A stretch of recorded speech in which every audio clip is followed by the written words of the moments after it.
Stock market की चौकीदार चोर है। आपके शेयर्स पैसे मैनिपुलेट हो रहे हैं, गोलमाल है, ऐसा मैं नहीं कह रहा हूं, ऐसा हिंडनबर्ग, हाँ वही अडानी के पीछे जो लगा था वो हिंडनबर्ग और आज अपोजिशन पार्टीज कह रही है। रोज नया दिन और नए नए एलिगेशंस। सवाल कभी अपोजिशन पार्टीज उठा रही है तो कभी हिंडनबर्ग सेबी चेयरमैन के साइलेंस पर जवाब मांग रही है। माधवीपुरी बुच 2022 में फर्स्ट वुमन सेबी चेयरमैन बनी, हैट्स ऑफ। लेकिन 10 अगस्त 2024 को हिंडनबर्ग ने वापस तहलका मचाया। रिपोर्ट में ऐसा बोल दिया कि उनके क्रेडिबिलिटी पे सवाल उठने लग गए। 2023 में अडानी, 2024 में माधवी बुच, आखिर हिंडनबर्ग चाहता क्या है? और अब तो सेबी के एम्प्लॉइज भी तू मैं कि बहती गंगा में हाथ धो रहे हैं, प्रोटेस्ट कर रहे हैं, बोल रहे हमें यहां पे काम नहीं कर रहा, यहां पे कुछ तो गड़बड़ है। आज के इस वीडियो में जानेंगे कि क्या हिंडनबर्ग रिपोर्ट सच है या इसमें कोई अलग ही पॉलिटिकल फॉरेन पावर का एंगल है। वीडियो स्टार्ट करने से पहले मेरा नमस्कार स्वीकार करिए। जय श्री राम, राधे राधे और जय जिनेंद्र। मैं हूं बसेश गाला, आपका बिजनेस ग्रोथ मेंटर और investor. It's another bombshell from Hindenburg, the American short seller. First they targeted the Adani Group, now they're going after the Indian regulator. I'm talking about SEBI, the Securities and Exchange Board of India. तो 10 अगस्त सुबह 5:34 पर Hindenburg एक tweet करता है, something big सून India, तैयार रहिए। और जैसे ही ट्वीट वायरल होता है सबको 2023 के वो दिन याद आते हैं कि अडानी के शेयर्स गिर गए, पार्लियामेंट में हंगामा हुआ और बाद में रिकवरी भी हो गया। अब जिसे नहीं पता हिंडनबर्ग क्या है, 2023 में क्या हुआ था, और अगर आपको डिटेल में जानना है तो मेरा ये वाला लॉन्ग वीडियो जरूर देख लेना। हिंडनबर्ग एक यूएस की मार्केट रिसर्च कंपनी है। हिंडनबर्ग यूएस की मार्केट रिसर्च कंपनी है जो बड़े बड़े कंपनीज पर रिसर्च करके अपॉर्चुनिटीज ढूंढती है कि क्या लूपहोल्स है, क्या गोलमाल है, उन पर एलिगेशन डालती है और शॉर्ट सेल करती है। शॉर्ट सेल बोले तो उन्हें पहले बेचती है, एलिगेशंस डालकर प्रेशर क्रिएट करती है। वो प्रेशर के कारण जब स्टॉक प्राइस नीचे गिरता है तो वो बाई बैक करके अपने पोजीशन रिकवर कर लेती है।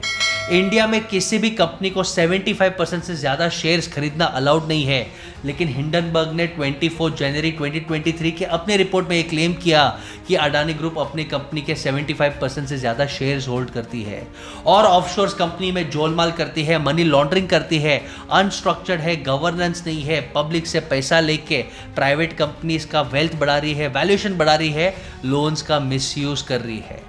एक टाइम पे अडानी जी वर्ल्ड के सेकेंड मोस्ट रिचेस्ट पर्सन थे और तुरंत उनका क्रैश हो गया। भाई ये सब कहानी तो लास्ट ईयर की है, लेकिन आज हम अंडरस्टैंड करते हैं हिंडनबर्ग 2.0। 11 अगस्त को हिंडनबर्ग और एक रिपोर्ट लॉन्च करता है। सबको लगता था कि ये अडानी के पीछे हाथ धोकर बैठे हैं, लेकिन इस बार सीधा अटैक था सेबी के चेयरपर्सन माधवीपुरी बुच के ऊपर। सेबी इंडिया की मार्केट रेगुलेटर है, security exchange board of India, जो मार्केट में मेल प्रैक्टिसेस को रोकती है और प्रॉपरली स्टॉक मार्केट्स एक्सचेंज होता है, लिक्विडिटी होता है, ट्रांसपेरेंसी होता है, वो गार्डियन है। लेकिन इस बार जो पुलिस है वही शायद चोर है, ये एलिगेशन कर दिया कि सेबी के चेयरपर्सन मेल प्रैक्टिसेस कर रहे हैं। रिपोर्ट आगे ये कहती है कि माधवी बुच और सेबी ने अडानी हिंडनबर्ग सागा पर ज़्यादा प्रेशर नहीं डाला, ज़्यादा इन्वेस्टिगेशन नहीं किया, सुप्रीम कोर्ट को भी प्रॉपर इन्फॉर्मेशन नहीं दिया, पार्लियामेंट में भी ओके बोल दिया कि सब क्लीन चिट है। और इसका रीज़न ये है कि भाई सेबी चीफ यानी खुद माधवी बुच के पैसे ऑफशोर्स कंपनी में इन्वेस्टेड है जो गौतम अडानी के भाई विनोद अडानी चलाते हैं।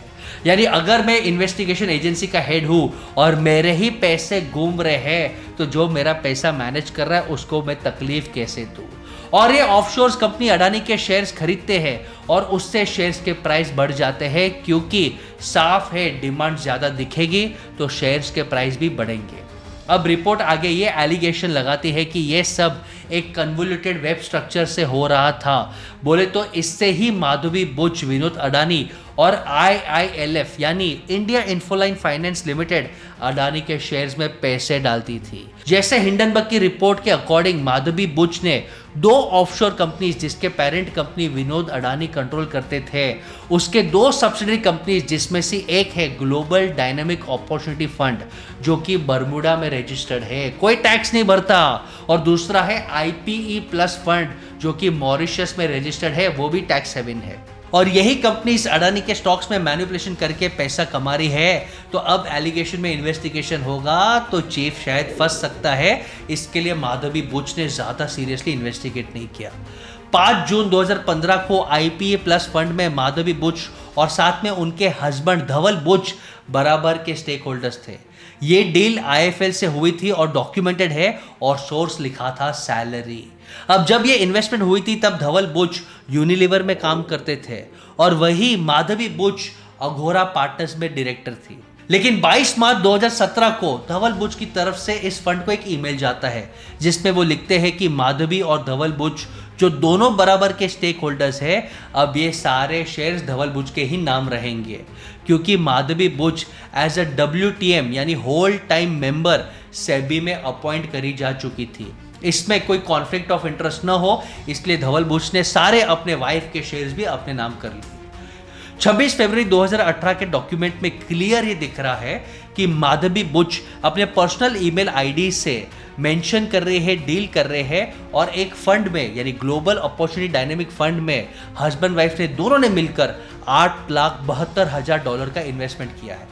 और 2017 में माधवी पुरी बुच सेबी की होल टाइम मेंबर थी, तो वो इन्वेस्टमेंट कैसे कर सकती है? उनके पास कुछ इनसाइडर इंफॉर्मेशन हो सकता है। 25 फरवरी को एक ईमेल बुच अपनी पर्सनल ईमेल आईडी से IFL को भी लिखती है और कहती है कि धवल बुच 100% शेयर्स रिडीम करना चाहते हैं ये फंड में। अब यहां हिंडनबर्ग एक क्वेश्चन करता है कि इंडियन मार्केट इतनी बड़ी है, इतने सारे म्यूचुअल फंड्स हैं, अलग अलग फंड्स हैं, लेकिन बुच ने उन्हीं कंपनीज में पैसा क्यों लगाया जो कि एलिजिडली अडानी के शेयर्स मैनिपुलेट कर रही है, उनके साथ लिंक्ड है।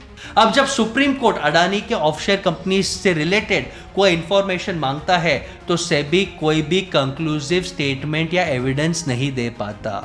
उस पे रिपोर्ट में तो ये लिखा होता है कि सेबी अनविलिंगनेस है, क्योंकि अगर सेबी और माधवी बुच इन कंपनीज पर इन्वेस्टिगेट करेंगे तो खुद इनके investment, conflict of interest, insider information शायद बाहर आ जाएगा और वो फंस जाएंगे। दूसरा कॉन्फ्लिक्ट ऑफ इंटरेस्ट का इल्जाम माधवी बुच पर लगता है कि 27 मार्च 2013 को अघोरा पार्टनर्स करके कंपनी रजिस्टर होती है जिसमें माधवी बुच 100% शेयर होल्डर होती है। अप्रैल 2017 को वो होल टाइम सेबी एम्प्लॉय थी। 1 मार्च 2022 को सेबी चेयरपर्सन बनती है, लेकिन 16 मार्च तक अघोरा पार्टनर्स की शेयर होल्डर रही है, यानी कॉन्फ्लिक्ट ऑफ इंटरेस्ट क्लियर दिखता है। फिर हिंडनबर्ग आ जाता है उसके हस्बैंड धवल बुच के ऊपर। 2019 में धवल बुच सीनियर एडवाइजर के रोल में ब्लैकस्टोन में रह चुके हैं और ब्लैकस्टोन भैया पूरी दुनिया को चलाता है। ब्लैकस्टोन आईफोन से भी ज्यादा पावरफुल है, आपके और मेरे लाइफ को भी कंट्रोल करता है। ब्लैकस्टोन के बारे में जानना है तो मेरा ये डिटेल वीडियो जरूर देख लेना। हिंडनबर्ग अपनी रिपोर्ट में ये जरूर कहता है कि भाई धवल बुच के पास स्टॉक मार्केट का कोई एक्सपीरियंस नहीं था, ना उनके पास ऐसा कोई एक्सपर्टीज था, लेकिन ये ब्लैकस्टोन से मनी लॉन्ड्रिंग कर रहे थे और REIT real estate investment trust यहां से पैसा उठाकर वो मनी लॉन्डर कर रहे थे। हिंडनबर्ग अपनी रिपोर्ट में माधवी बुच की एक कॉन्फ्रेंस में दी हुई स्टेटमेंट को भी कोट करता है, जिसका मतलब यह है कि REIT फ्यूचर प्रोस्पेक्ट्स के लिए अच्छा ऑप्शन है। यानी जो काम वो अपना हस्बैंड कंसल्टिंग कर रहे हैं वही काम को सेबी के चेयरपर्सन प्रमोट करता है।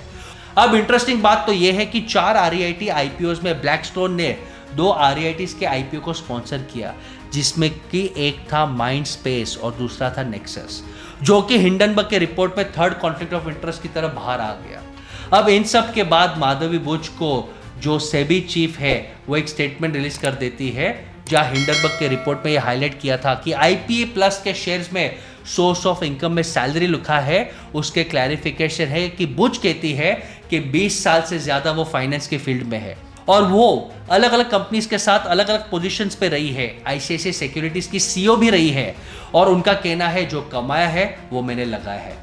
तो उन्होंने सैलरी को as a source of income गलत नहीं लिखा है। तो उसके बाद स्टेटमेंट में आगे मेंशन करती है कि 2010 से लेकर 2019 तक लंदन और सिंगापुर में काम करते आ रहे हैं। 2011 से मार्च 2017 तक सिंगापुर में माधवी बुच एक कंपनी में एम्प्लॉय थी, फिर कंसल्टेंट बनी। 2015 में उन्होंने IP प्लस में इन्वेस्ट किया, FPI यानी फॉरेन पोर्टफोलियो इन्वेस्टर के तौर पे पैसे लगाए, और जो भी उन्होंने इन्वेस्टमेंट किया है वो अनिल आहूजा के कहने पर किया है, जो ये फंड के CIO चीफ इन्वेस्टमेंट ऑफिसर था। लेकिन जब उन्होंने ये पोजीशन छोड़ी, बुच कपल्स ने इस फंड से एग्जिट ले लिया। इसी रिस्पॉन्स में अनिल आहूजा को कोट करते हुए इसने लिखा है कि ये फंड से अडानी का कोई पैसा या फिर उनके शेयर से कोई लेना देना नहीं है। अब पहले कॉन्फ्लिक्ट ऑफ इंटरेस्ट पर माधुरी बुच ने ये जवाब दे दिया कि हिंडनबर्ग ये जो कह रहा है गलत है, मैंने क्लैरिफिकेशन दे दिया। हिंडनबर्ग ये कहता है कि जिस अनिल आहूजा की ये बात माधवी बुच अपने स्टेटमेंट में कर रही है, उसी अनिल आहूजा का नाम अडानी अपनी स्टेटमेंट में देते हैं, और वो नॉमिनी डायरेक्टर रह चुके हैं अडानी की फर्म्स में, और उसी पॉइंट पर डायरेक्टर भी जब इन्होंने इन्वेस्ट किया था। उसके बाद IFL ये क्लैरिफाई करते हैं कि उनके कोई भी रोल अडानी फर्म्स में इन्वेस्टमेंट में और स्टॉक मैनिपुलेशन में नहीं है, जबकि ये रिस्पॉन्स कब से अवेटेड था, लेकिन माधवी बुच के स्टेटमेंट के आसपास नहीं आया। माधवी बुच का यह भी कहना था कि कॉन्फ्लिक्ट ऑफ इंटरेस्ट ना हो, इसलिए ब्लैकस्टोन रिक्लूजल लिस्ट में जो सेबी मेंटेन करती है, यानी ब्लैकस्टोन से रिलेटेड कोई भी फॉल्स लेना हो तो वो माधवी बुच नहीं लेंगी, वो कमिटी से रिक्लूज हो चुकी है, बाहर हो चुकी है। उन्होंने आगे कहा कि उनके टेन्योर में 300 से ज़्यादा ऐसे ईज ऑफ डूइंग बिजनेस से रिलेटेड रिफॉर्म्स लाए गए हैं, जिसमें से REIT एक था। सिर्फ REIT को हाईलाइट करके टारगेट करना गलत है।